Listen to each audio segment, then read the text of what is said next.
Hey everyone, welcome, I'm MisterBo, and in today's video we're going to be taking a look at Xbox's E3 2017 press conference, going through it and giving you my thoughts and opinions on what they showed and how I think the press conference overall went. We'll also be doing this with Ubisoft and PlayStation once they have done their press conferences as well, so make sure you stay tuned for that. But let's hop into what Xbox had to show.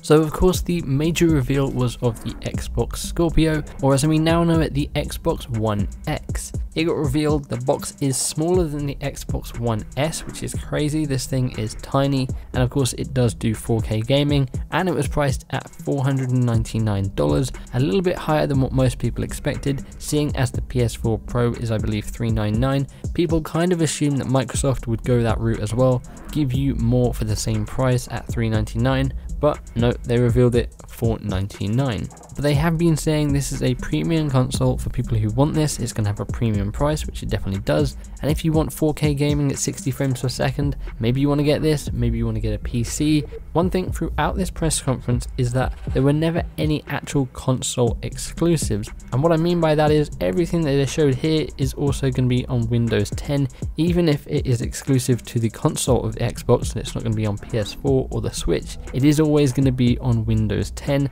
So if you're not a fan of the Scorpio, you want something for that kind of price range, might as well get yourself a PC instead. But let's move on to the games they showed, because they did show quite a few games. They showed 42 games, some of them big AAA games, some of them kind of smaller indie games, some of them looking really cool, especially near the end.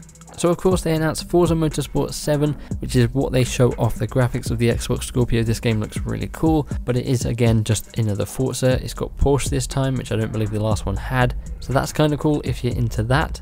Following in from that, they revealed Metro Exodus, which is another game of the Metro franchise. Obviously we had Metro Last Light before, and I believe it was Metro Redux. So that was a cool reveal if you're a fan of the Metro series. We then got a look at one of the first party games, which was State of Decay 2. Now I was kind of excited to see what State of Decay 2 would bring, however seeing the trailer it kind of just looks like State of Decay. Not that there's anything wrong with that, but it didn't look like anything new from what we saw with the original State of Decay on Xbox 360. Yes, State of Decay 2 now has co-op, so you can play with I believe up to 4 people, and I'm assuming it's going to have a bigger map, and it looks a lot nicer, but it still looks like State of Decay, and it isn't even coming out this year, so that was kind of a bit of a disappointment. But if you're a fan of State of Decay 1, I'm sure this will excite you. From there we then got what was probably one of the coolest announcements during the press conference, PlayerUnknown's Battlegrounds. It's coming to Xbox exclusively. Now we aren't sure at this time if that means timed exclusive or if it is actually exclusive, it's not coming to the PS4. We know it's going to be on the preview program on Xbox, and of course Sony doesn't allow that kind of stuff. They only really allow final games, which is why we didn't see things like Ark Survival Evolved on PlayStation. So if it is a timed exclusive, because they don't allow the preview program, you probably won't be seeing Battlegrounds for at least a year or so, and Battlegrounds is a huge game at the moment, and I can't wait to play it. I haven't been able to play it on PC, so I'm excited to hop into it on console, and that is going to be coming at the end of this year, and I think this is probably a massive get for Microsoft. I've seen a lot of people really excited to try this game out, and who knows, it might be a kind of system seller for them. We then got another look at Sea of Thieves. We've been seeing Sea of Thieves for the last couple of years now, and they showed a really cool trailer which basically explained what you do in Sea of Thieves. That has been a big concern of people. They've seen this cool pirate game, but they weren't really too sure of what you were going to do in this game. They had a 5 to sort of 10 minute demo in which they went, here's what you do, this is how you find treasure, this is how you do this, answered a lot of questions that people had about the game. And it looks really fun, but again, like State of Decay 2, it's not coming out this year, it's coming out early next year, which is kind of a surprise. A lot of people assumed it would be launching this year with the Xbox One X, but alas it's not, and we'll have to wait for more information about the exact release date later on this year. There are a lot of people playing in the alpha, in the insider program at the moment, and I believe a few years ago they announced there was going to be some kind of beta, so maybe we'll actually be able to play it before the end of the year in a beta, but we won't be playing the full release until next year. Now one game they finally did reveal a release date for is Crackdown 3. Terry Crews is in Crackdown 3. For a lot of us, we thought he was going to be Doomfist, and that's what he was revealing at E3. Nope, he was revealing that he was going to be in Crackdown. Crackdown looks awesome. They showed the single player off this time in a brief trailer. We didn't really get too much, which was kind of surprising again. I thought we were going to see a lot more Crackdown, but I understand a lot of people are just waiting for this game to come out now. So they briefly showed off the single player trailer. We know the multiplayer is going to be using the cloud, allowing us to destroy pretty much everything in the map. And it's going to be releasing on November 7th along with the Xbox One X, so that is really cool. Now we also got reveals of a few other games throughout the press conference, like the brand new Ori game, as well as a release date finally for Cuphead.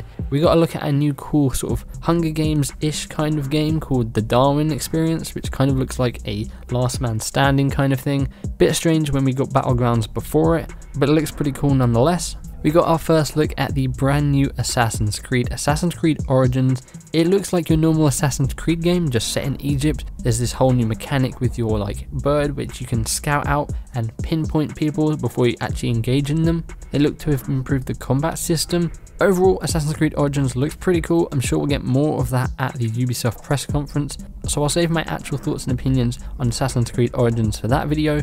But overall, gets me hyped for Assassin's Creed. I missed out on Syndicate, and I'm probably going to hop back in with this one. It seems like it's going to be a really fun game.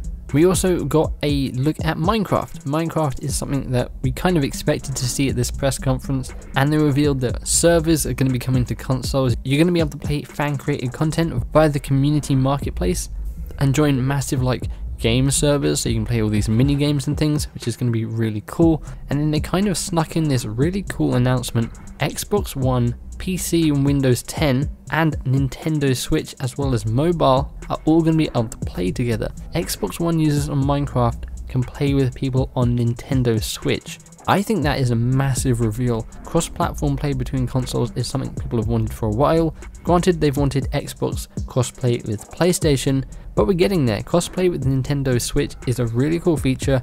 Hopefully we'll see that with Rocket League as well, and maybe some other games going into the future. We're just waiting on Sony and PlayStation to say, yep, we'll allow crossplay too. That probably isn't coming, but this is a cool feature nonetheless.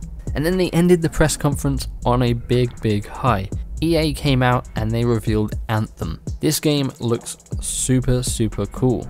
It is an open world co-op RPG kind of game, similar to Destiny in a lot of ways, but in a lot of ways it's also completely different to Destiny. It seems we're going to be having one massive location.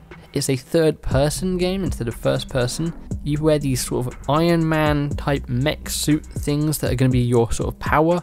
In the video they showed off sort of a jack of all trade ones, as well as I believe it was called the Marauder, which is a heavy one which had a mortar, and they're going around this big open world which looks really dense with lots of different sort of alien types that they're fighting. We aren't really too sure on the story at all at this moment, but they kill a load of enemies and then they pick up this drop which gives them a legendary weapon. From there they then team up with two other teammates, so they're in a group of 4, and a massive Storm public event comes in and they go into it. Overall, this game gets me hyped. I can't wait to learn more. It's expected to release at the end of 2018. We aren't too sure if there's going to be anything more exclusive with Xbox. They did show it on the Xbox, meaning there might be some kind of deals with DLC. I would assume because PlayStation already has Destiny that they didn't really want to get Anthem in there as well, maybe muddle them up. So Xbox has maybe got exclusive DLC and stuff with Anthem, which would be really cool. And I think this is so far the highlight of E3. This game looks awesome. It's from Bioware. Yes, they kind of made a mess up with Mass Effect Andromeda, but this is a team that's sort of separate from that team. They went off with Casey Hudson, who then left. I'm super excited for this game, and I'm sure we'll learn more maybe at Gamescom or later throughout this year, leading up to hopefully its release next year. It might get pushed, we aren't too sure, but that is the biggest thing out of the Xbox press conference so far. I've seen a lot of people hyped for that game, like myself. So overall, that is the Xbox press conference. They did show a lot of indie games throughout that as well, and a lot of smaller games. I think they did pretty good. I think a lot of people maybe are a little bit upset with the $499 price of the Xbox One X, but they did what they kind of needed to do. At the beginning of every trailer, it was like, this game looks better on the Xbox One X, running at 4K, sometimes 60 frames per second, really driving it home as to why you need this console. It makes all these games, including third-party games, look better.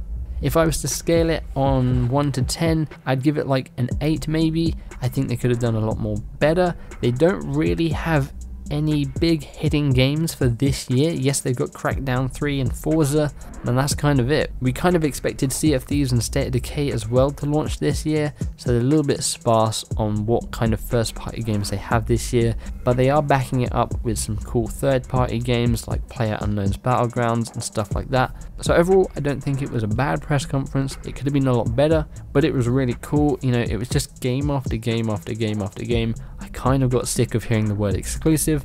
But overall, that is my thoughts and opinions. That is a breakdown of this E3 press conference. Again, I'll be doing Ubisoft's and PlayStation's once they have done theirs. Let me know in the comments below what you thought of Xbox's press conference. Was there anything that stood out to you that you were like, yes, I must get this? Are you going to be getting an Xbox One X? What did you think of Anthem? I'd love to know your thoughts and opinions in the comments below. If you enjoyed this video, feel free to give the like button a big old hug, and subscribe if you'd like to stay up to date with all my videos. But as always, hopefully you guys have an awesome day. Thanks for hanging out with me, and I'll catch you in the next one. Bye bye.